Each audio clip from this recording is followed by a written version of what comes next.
তো বন্ধুরা আপনারাও যদি ফটো এনহ্যান্স করার জন্য অ্যাপ খুঁজছেন তো আজকের ভিডিওটি আপনার জন্য, কেননা আমি নিজেও কিন্তু অ্যাপ্লিকেশন নিয়ে অনেক পজিশনের মধ্যে পড়ে গেছি যে কোন অ্যাপ্লিকেশনের মাধ্যমে কিন্তু আমরা ফটো এনহ্যান্স করব। কেননা আমরা দেখতে পাচ্ছেন আপনাদের সামনে আমি কিন্তু স্ক্রিন শেয়ার করে দিয়েছি, আমাদের কিন্তু রিমিনিতে অনেক সময় অনেক দিক্কত হয় বা রিমিনিতে অনেক সময় আমাদেরকে প্রবলেম ফিক্স করতে হয়, যেগুলো কিন্তু আমরা ফটো এনহ্যান্স করি, যেগুলো আমাদের ফটো লো কোয়ালিটি থাকে সেগুলো আমরা যখন ফটো এনহ্যান্স করতে হয় সেক্ষেত্রে আমাদের রিমিনিতেও অনেক সময় দিক্কত বা প্রবলেম হয়। দেখতে পাচ্ছেন আমার তো এখানে রিমিনি ওয়ার্ক করে গেল, বাট হয়তো আপনার ক্ষেত্রে ওই রিমিনিটা ওয়ার্ক নাও করতে পারে।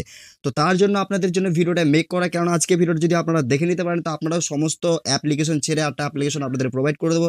এই অ্যাপ্লিকেশনটা ইনস্টল করতে আপনারা বাধ্য হবেন, কারণ এই অ্যাপ্লিকেশনে কিছু ফিউচার আছে এবং কিছু প্রসেস আছে যেগুলো আপনি কমপ্লিট করলে আপনার ফটো রিমিনি থেকে বেস্ট কোয়ালিটিতে ফটো এনহ্যান্স করতে পারবেন। তো কি সেই অ্যাপ্লিকেশন আমি আপনাদেরকে আজকে এই ভিডিওতে দেখাতে চলেছি এবং বিস্তারিত আপনাদেরকে জানাতে চলেছি। তো বন্ধুরা চলুন মোবাইলে দিয়ে স্ক্রিনে বাকি প্রসেসটা আমি আপনাদেরকে স্টেপ বাই স্টেপ বুঝিয়ে দিই। তো বন্ধুরা দেখতে পাচ্ছেন আমি কিন্তু সাইটে স্ক্রিনে আপনাদের সঙ্গে শেয়ার করে দিচ্ছি। রিমিনি আমি এখান থেকে ডিরেক্টলি ওপেন করে নিচ্ছি। রিমিনি ওপেন করে নেওয়ার পরে রিমিনি থেকে যখন আমরা ফটো এনহ্যান্স করি সেই ক্ষেত্রে দেখতে পাচ্ছেন আমার কিন্তু এখানে রিমিনিটা খুব সুন্দরভাবে কিন্তু ওয়ার্ক করে যাচ্ছে, বাট আপনার ক্ষেত্রে হয়তো এটা প্রযোজ্য নাও হতে পারে। দেখুন আমার ক্ষেত্রে কিন্তু খুব সুন্দর ওয়ার্ক করে গেলে কিন্তু আপনার ক্ষেত্রে দেখা যাচ্ছে ওয়ার্ক নাও করতে পারে। সেই ক্ষেত্রে আপনাদের যাদের ওয়ার্ক করছে না আজকের ভিডিওটি তাদের জন্য, তো ভিডিওটি অবশ্যই একটা লাইক করে দেবেন। তো বন্ধুরা চলুন আমি আপনাদেরকে দেখিয়ে দিই কি অ্যাপ্লিকেশন ইনস্টল দেবেন এবং অ্যাপ্লিকেশনটা কিভাবে ব্যবহার করবেন। এখানে কিন্তু একটা অ্যাপ্লিকেশন আপনাকে ইনস্টল দিয়ে নিতে হবে, আমি আপনাদেরকে একটু পরেই বলে দিই অ্যাপ্লিকেশনের নাম কি, ঠিক আছে। দেখতে পাচ্ছেন অ্যাপ্লিকেশনের ইন্টারফেসটা পেয়ে যাবেন এমন। তো দেন ইন্টারফেসটা এমন পেয়ে যাওয়ার পরে এখানে দেখতে পাচ্ছেন অনেকগুলো ফিচার কিন্তু আপনার সামনে কিন্তু দেওয়া আছে। দেখতে পাচ্ছেন এখানে কিন্তু ইনহ্যান্স কোয়ালিটি এবং রিমুভ বিজি এবং রিমুভ অবজেক্ট এবং ব্যাকগ্রাউন্ড রিমুভার সব কিছু কিন্তু এখানে দেওয়া রয়েছে। আমাদের বেসিক যেটা প্রয়োজন সেটা হচ্ছে ইনহ্যান্স, ঠিক আছে। ইনহ্যান্স কোয়ালিটিতে আপনি ক্লিক করে দেবেন অ্যান্ড ক্লিক করে দেওয়ার পর আপনার সামনে কিন্তু ফটোসটি চলে আসবে অ্যান্ড দেখতে পাচ্ছেন এখানে কিন্তু ফটোসটি চলে এসছে। দেন আমি আপনাদেরকে একটা মূল্যবান কথা বলে দেবো, আপনি যখন ফটো এনহ্যান্স করবেন, ঠিক আছে, আপনি যখন ফটোটা এনহ্যান্স করবেন তখন কিন্তু তিনটে জিনিস আপনাকে ধ্যান রাখতে হবে, ঠিক আছে। নিচে দেখতে পাচ্ছেন এগুলো কিন্তু টিক মার্ক হয়ে রয়েছে, ঠিক আছে, এগুলো কিন্তু আপনাকে সব কটাতে টিক মার্ক থাকতে হবে।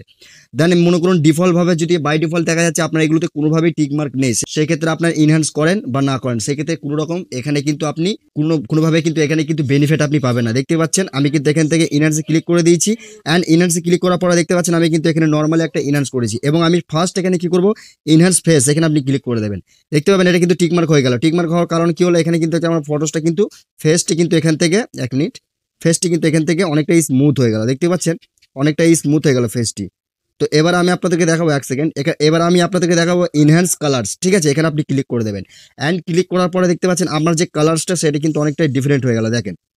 এবং লাস্ট যেটা রয়েছে সেটা হচ্ছে আপনার হাই রেজুলেশন, আপনার ফটোস্টাইল রেজুলেশনটাকে হাই করে দেবে। এটা তো আপনি ক্লিক করে দেবেন অ্যান্ড ক্লিক করে দেওয়ার পরে তিনটা দিয়ে দেখতে পাচ্ছেন নিচে কিন্তু টিকমার্ক হয়ে রয়েছে অ্যান্ড এইগুলি কিন্তু আপনাকে বেসিক প্রসেসগুলো আপনাকে ফলো করতে হবে, ঠিক আছে। দেখতে পাচ্ছেন এই তিনটা টিকমার্ক হয়ে আছে, মানে আপনার অ্যাপ্লিকেশনটা বা ইনহ্যান্সটা খুব ভালোভাবে ওয়ার্ক করছে, ঠিক আছে। তো দেখতে পাচ্ছেন এখানে কিন্তু আমার ফটোসটা কিন্তু হাই কোয়ালিটিতে কিন্তু এই ফটোসটা কিন্তু এখানে চলে আসলো অ্যান্ড চলে আসার পরে বিফোর অ্যান্ড আফটার দেখলে আপনারা কিন্তু বুঝতে পারবেন। যাদের ক্ষেত্রে রিমিনিতে ওয়ার্ক করছে না বা রিমিনি কাজ করতে পারছেন না তারা কিন্তু এই অ্যাপ্লিকেশনটা ইজিভাবে কিন্তু কাজ করতে পারেন। অ্যান্ড এখানে কি করবেন আপনি এই যে নেক্সট আইকন রয়েছে এখানে কিন্তু আপনি ক্লিক করে দেবেন অ্যান্ড ক্লিক করে দেওয়ার পর আপনার ফটোসটি কিন্তু এখানে চলে আসবে অ্যান্ড চলে আসার পরে এখান থেকে অ্যাডজাস্ট ফিল্টার এগুলো কিন্তু চাইলে আপনারা ইউজ করতে পারেন, চাইলে আপনারা নাও পারেন। এখান থেকে সেভ আইকন রয়েছে, সেভ আইকন আপনি ক্লিক করে দিলে আপনার ফটোসটা আপনার গ্যালারিতে চলে আসলো। তো চলুন আমি আপনাদেরকে দেখিয়ে দিই অ্যাপ্লিকেশনটা কিভাবে ইনস্টল দেবেন। তো এই অ্যাপ্লিকেশনটা ইনস্টল করতে গেলে আপনাকে প্লে স্টোরটা ওপেন করে নিতে হবে অ্যান্ড প্লে স্টোরটা ওপেন করে নেওয়ার পরে আপনাকে সার্চ বারে কিন্তু এখানে লিখে দিতে হবে ম্যাজিক এরেজার, ঠিক আছে। এখান থেকে আমি লিখে দিচ্ছি ম্যাজিক এরেজার। তো আপনি এখান থেকে লিখে দেবেন ম্যাজিক ইরেজার। ম্যাজিক ইরেজার লিখে দেওয়ার পরে সর্বপ্রথম যে অ্যাপ্লিকেশনটা এসছে এটা কিন্তু আপনি ইনস্টল নেবেন, আর না হলে কিন্তু আমাকে নক দেবেন, ঠিক আছে, কমেন্ট করবেন, আমি আপনাদেরকে অবশ্যই অ্যাপ্লিকেশনটা প্রোভাইড করে দেবো। আপনারা চাইলে ডিসক্রিপশন চেক আউট করে নিতে পারেন, ওখানে কিন্তু আমি অ্যাপ্লিকেশনটা আপনাদেরকে প্রোভাইড করে দেবো। তো এই ছিল আজকে ভিডিওটি কেমন লাগলো অবশ্যই কমেন্টে জানিয়ে দেবেন। ভিডিও যদি ভালো লাগে অবশ্যই লাইক করবেন, চ্যানেল নতুন চ্যানেলটি অবশ্যই সাবস্ক্রাইব করবেন। তো বন্ধুরা ভিডিওটি এখানেই এন্ড করছি, আমরা দেখাবেন নেক্সট কোনো ভিডিওতে। ততক্ষণ সুস্থ ভালো থাকবেন, খোদা হাফেজ।